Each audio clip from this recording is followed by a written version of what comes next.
Yo, assalamualaikum, salam sejahtera buat kita semua. Selamat datang lagi di channel Lizan ID. Gila men, udah kangen banget gue ada di depan kamera kayak gini ya. Jadi kita bakal ngebahas sesuatu yang lebih optimis kali ya di masa-masa pandemi ini, karena industri otomotif tuh lagi lesu men, lagi kayak terpapar corona ya. Dia demam, terus sesak napas, pokoknya penjualannya tuh ancur-ancuran banget. Makanya perlu rangsangan untuk kembali bergairah sih penjualan itu ya kan. Nah, kabar baiknya adalah gue baru dapat kabar kalau Gaikindo itu bakal tetap melaksanakan Gias 2020. Ya tadinya sempat terancam batal gara-gara pandemi ya, tapi akhirnya setelah berbagai pertimbangan dan prediksi pandemi bakal berakhir di Juli, jadi prediksinya yang tadinya bulan Agustus diundur jadi ke bulan Oktober. Kabar baiknya lagi, dengan adanya pameran Gias, biasanya nih pabrikan-pabrikan bakal berlomba-lomba untuk meluncurin mobil-mobil barunya. Ini bakal jadi momentum yang bagus banget. Apalagi kalau di saat kayak gini tuh ya pabrikan harusnya bisa lebih nekat gitu kali ya untuk meluncurkan mobil-mobil yang nggak cuma sekedar gitu doang atau konvensional. Jadi bener-bener harus bisa ngebuat orang tuh ngelirik, terus akhirnya mungkin pembelian bisa terjadi.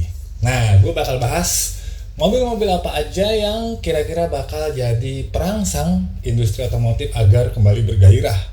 Dan kemungkinan besar seharusnya semuanya itu bakal diluncurin di Gias. Mau tahu apa aja? Cekicrot videonya.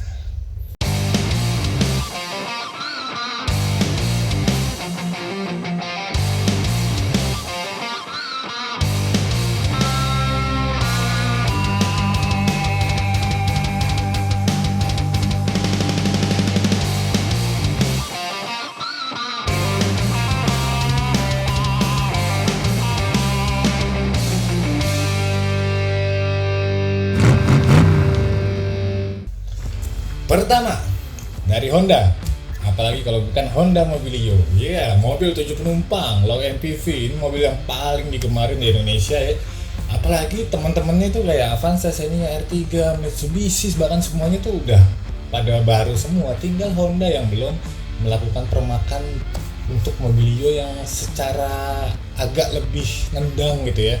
Selama ini kan nggak tahu, tahun lalu sih sebenarnya baru facelift, tapi ya gitu doang, cuma ganti lampu, nambah lampu proyektor dan lain-lain. Nah, kabarnya di tahun ini Honda tuh lagi nyiapin Mobilio baru yang bener-bener perubahannya tuh ya kalau nggak bisa dibilang signifikan, setidaknya lebih berasa lah. Jadi, nih di sini ya, apakah ini berarti Honda harus melakukan sesuatu yang radikal agar Mobilio kembali dilirik pasar? Iya, harus. Seharusnya Honda dengan sangat butuh senjata ampuh yang diharapkan bisa mewakili dengan munculnya Honda Mobilio baru itu. Nah, Honda itu udah sempet ngaku kalau dia tuh lagi bikin Mobilio baru yang berdasarkan dari masukan-masukan konsumen. Jadi dikatakan kalau misalnya masukan dari lo semua nih untuk Honda terhadap pengembangan Mobilio itu bakal dipakai banget sama mereka gitu. Jadi ini kata ini ya, Yusak Billy. Jadi dia sebagai Business Innovation and Sales and Marketing Director dari Honda Prospect Motor. Dia tuh bilang, berdasarkan survei yang kami lakukan ke konsumen, ada beberapa input yang bisa kami tarik. Jadi kebanyakan konsumen menginginkan agar Honda Mobilio baru itu bisa lebih besar dari sekarang. Wih, lebih besar ya. Oke. Mereka juga ingin agar mobilnya jadi lebih tinggi. Jadi mobilnya lebih besar dan lebih tinggi. Sebenarnya kayak gimana itu ya? Kan udah ada Honda BR-V ya, itu kan mobil yang lebih tinggi, walaupun memang mungkin nggak lebih besar. Tapi ya kayak gimana mungkin sebagai gambaran ya, ada beberapa bocoran-bocoran rendering bisa kalian lihat nih, mungkin kayak gini.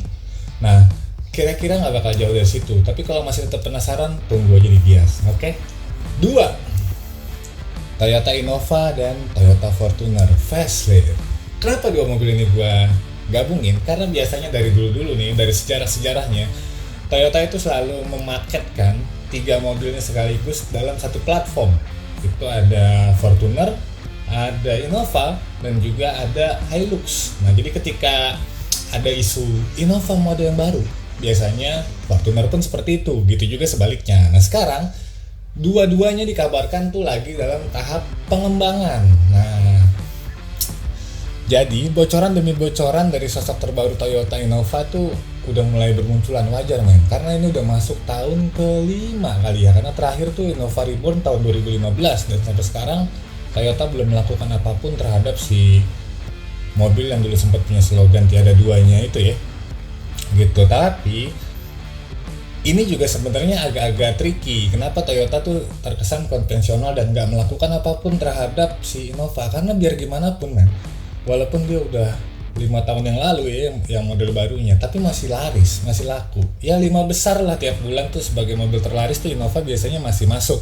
Itu kenapa Toyota tuh nggak mau sembarangan untuk ngutak-ngatik si Innova ini. Tapi kata Direktur Marketing Toyota Astra Motor nih, Anton Jimmy, yang jelas mereka bakal terus mempelajari karena Innova versi terkini kan udah beberapa tahun lebih gitu ya. Nah, Anton tuh bilang pengembangan gaya desain Toyota Innova itu harus dilakukan berdasarkan pada aspek fungsional. Jadi tetap mengedepankan fungsionalnya, baik dari kenyamanan juga keamanannya. Juga mereka harus bisa menangkap tren kekinian agar juga memberikan unsur kebanggaan bagi pembelinya. Jadi Anton tuh bilang kehadiran Innova tuh bukan mengikuti brand lain sebenarnya, tapi menjadi pelopor. Itu yang membuatnya terus menjadi legenda. Ya, oke sih, dalam hal itu oke. Walaupun gue nggak kebayang kayak gimana bentuknya, dan beberapa rendering digital tuh udah mulai bermunculan. Innova jadi kayak sedan-sedan Toyota sekarang yang agresif ya, Toyota Altis gitu, dia udah pakai kayak kin look gitu, bagian depannya yang jadi lebih agresif lagi daripada si Innova Reborn. Terus yang Fortuner pun sama ya sebenarnya. Di Thailand itu udah bersiap untuk meluncurin di publik, bahkan katanya sih bulan Mei ini juga, kira nantiin aja bakal seperti apa. Dan bocoran yang beredar juga itu masih sebatas rendering, yang kita lihat dia lebih sekarang jadi lebih agresif. Memang ada perubahan dikit lah, jadi ini juga nggak banyak-banyak banget. Desain karakternya itu nggak berubah secara keseluruhan, dia tetap leather frame dan punya body yang kayak gembung, kayak kopong gitu ya. Tapi sekarang mungkin garis-garis tarikan-tarikannya lebih agresif, dan misalnya lampunya lebih tajam dan lain-lainnya, grillnya. Ada yang bilang ini bisa mirip Lexus, ada yang bilang juga mirip Toyota Land Cruiser ya. Kita nantikan aja bakal seperti apa si Fortuner ini, dan mudah-mudahan di Gias sudah keluar ya. Kenapa di Gias sudah keluar? Karena sekarang nomor 3, Mitsubishi juga dikabarkan sedang menyiapkan Pajero Sport facelift. Mungkin karena tahu ya Toyota lagi gembar-gembor mau bikin Fortuner. Nah, musuh bebuyutannya di segmen SUV leather frame, si Pajero Sport ini pun juga udah disiapin. Beruntungnya Mitsubishi, sebenarnya mereka tuh memang tinggal nunggu momentum aja, karena sosok dari si Pajero Sport facelift ini udah ada di negara-negara ASEAN ya. Mau Thailand, di Filipina itu udah ada. Bentuknya kayak gimana? Bentuknya secara sekilas tuh kayak expander. Nah, namanya Mitsubishi tuh bilangnya Dynamic Shield, di bagian depannya udah pakai aksen X. Jadi mirip expander tapi lebih gede gitu kali ya, dan pastinya tenaganya juga lebih mantap karena mesinnya tetap pakai mesin yang ada saat ini ya. Diesel turbo Myfec kalau nggak salah. Nah, jadi sebenarnya si Mitsubishi udah tinggal nunggu momentum aja. Bisa mereka duluan atau bisa juga nunggu Fortuner dulu keluar baru dihajar pakai Pajero Sport facelift ini. Dan bikin penasaran, walaupun ubahannya juga tetap nggak banyak-banyak banget ya.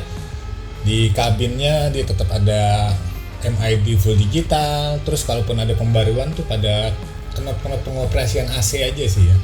Nah, tapi menariknya ada bocoran juga nih, kalau misalnya di konsol tengahnya itu nanti bakal ada kayak semacam knop yang di Eclipse Cross itu tuh, yang ada trackpadnya juga kayak gitu-gitu. Nah, kalau di Eclipse Cross kan itu bentuknya kayak touchpad gitu ya, kayak buat di laptop gitu.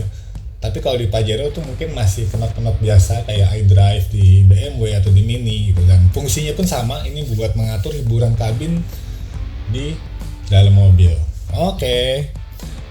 Nah, kita masuk ke 4.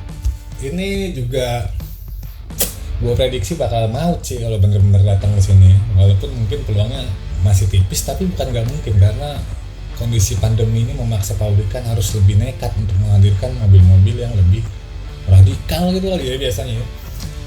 Keempat adalah Toyota Raiser dan Daihatsu Rocky. Ini bakal jadi duet maut terbaru di Indonesia nih kalau nongol nih.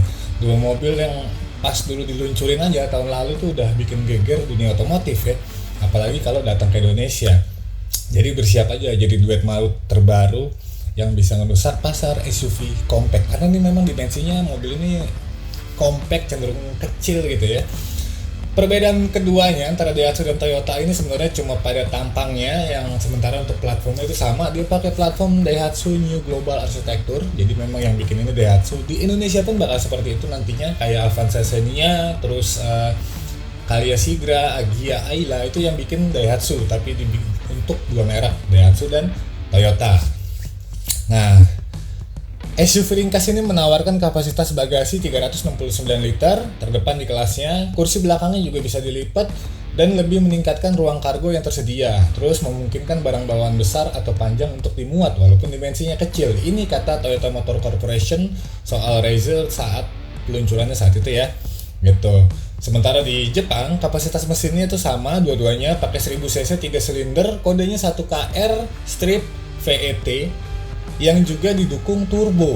Ini emang menggairahkan sih kalau dengar, gila mobil kecil SUV pakai turbo, tapi memang susah, tipis peluangnya di Indonesia. Pertama, mesin turbo kecil di sini masih belum familiar, udah gitu harganya juga pasti mehong.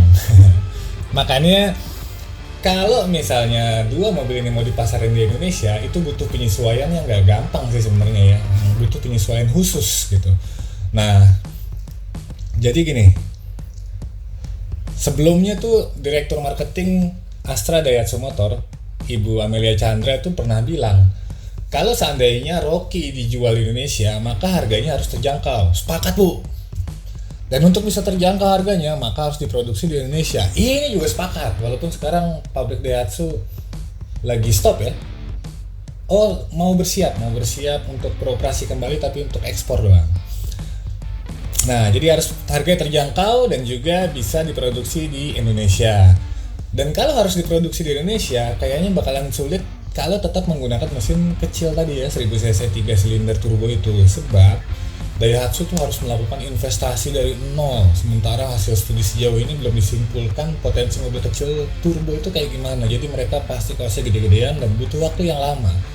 Nah, supaya bisa cepet-cepet datang dan punya harga yang terjangkau tapi juga nggak mengorbankan kualitas, kemungkinannya memang Daihatsu ini kalau bernyali Daihatsu ya, atau memang sebaiknya begitu bernyali ya.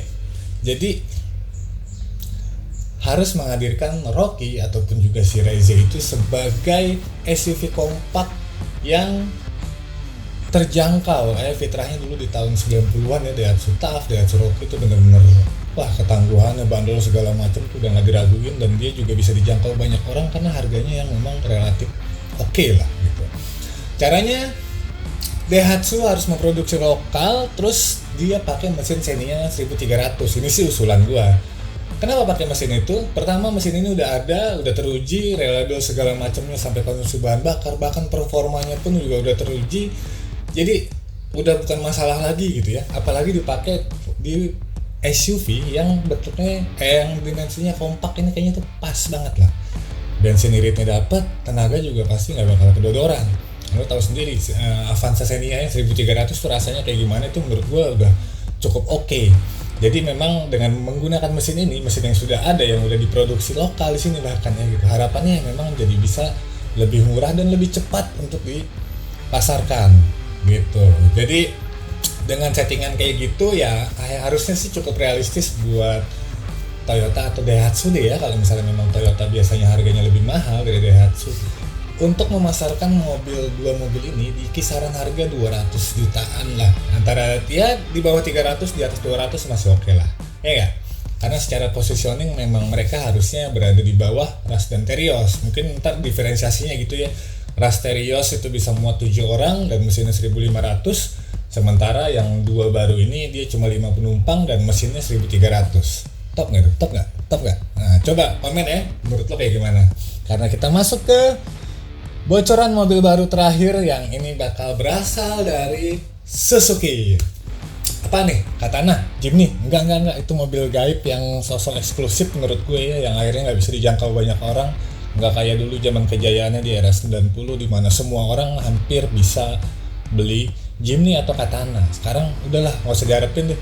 Toh tender produksi lokalnya juga India tuh katanya mau bikin yang 5 pintu ya. Jadi gue belum tahu deh kabarnya kayak gimana, apakah Suzuki Indonesia kalah tender sama India atau gimana gitu. Yang pasti di sini masih menyangkal dan masih bilang tunggu aja informasi resmi dari prinsipal Suzuki di Jepang soal produksi lokal Jimny gitu ya. Makanya kita beralih dari Jimny dan sekarang kita bakal ngebahas Suzuki Vitara Brezza.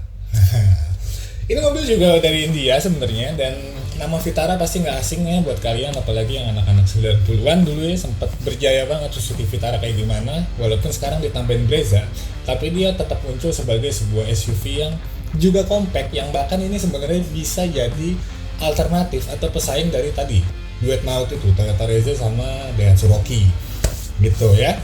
Suzuki bisa kasih alternatif. Nah, SUV kompak ini tuh sebenarnya udah lama diisuin bakal hadir di Indonesia, tapi entah kenapa gitu ya, karena menunggu apa tuh nggak muncul gitu. Malah yang duluan muncul si Jimny itu ya, yang bikin udahlah gitu ya. Nah, barangkali segmen SUV Suzuki jadi yang selama ini tuh kita anggap belum stabil lah, karena Jimny itu nggak berhasil karena dia nggak bisa menjangkau banyak orang gitu. Secara volume penjualan tipis banget. Jadi kondisi SUV Suzuki itu sekarang ya apa ya, cuman si XL7 terus S-Cross, dua-duanya tuh sebenarnya crossover atau SUV jadi-jadian deh. Harapannya si Vitara Brezza ini bisa jadi salah satu ikon SUV Suzuki di Indonesia dan sekaligus mengembalikan nama besar Vitara seperti era 90-an ya gitu. Nah, Vitara Brezza juga dia punya tampang yang menurut gua cukup keren, terus berkarakter dan memang khas Suzuki gitu ya, cenderung agak kotak-kotak. Nah, kemungkinan besar mobil ini bakal menggunakan mesin yang sama R3 K15B 1500cc yang juga asiknya udah ada di Indonesia, udah diproduksi lokal, udah dipakai sama Jimny, dipakai sama Carry, dipakai sama R3 dan mungkin nanti bakal dipakai sama Vitara Brezza.